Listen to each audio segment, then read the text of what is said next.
Her bir insan için onun milli mensubiyeti onun gurur mənbəyidir.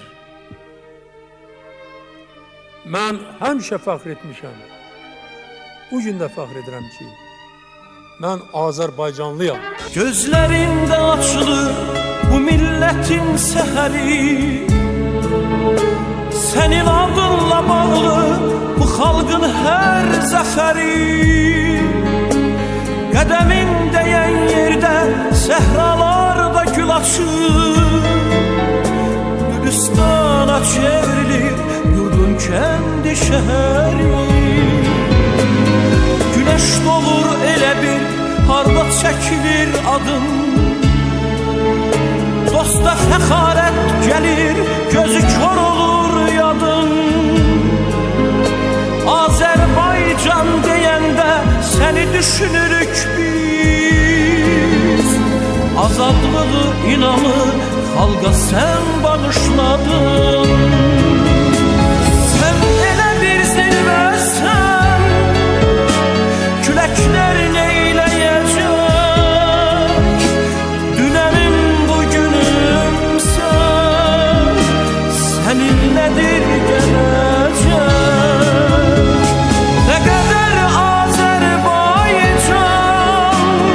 nə qədər bu millət var, Heydər xalqın deyəcək, xalq Heydər söyləyəcək. Mənim üzərimə qoyulan bu vəzifənin məsuliyyətini dərindən dərk edirəm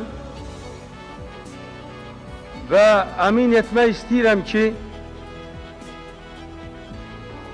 bütün fəaliyyətimi, bütün həyatımı bu etibarı doğrultmaq üçün, xalqın ümidlərini doğrultmaq üçün həsr edəcəyəm. Sen bu çetin zamanda gücümüz, kuvvetimiz, sen bizim bu dünyada en büyük servetimiz. Milletin imzası var imzaların içinde, sana halaldır halal ülfü mehabbetimiz. Azərbaycan mənim ürəyimdir. Azərbaycan mənim nəfəsimdir. Azərbaycan mənim həyatımdır. El bilir ki, sən mənimsən. Yurdum, yuvam, məskənimsən. Anam, doğma vətənimsən. Ayrılar mı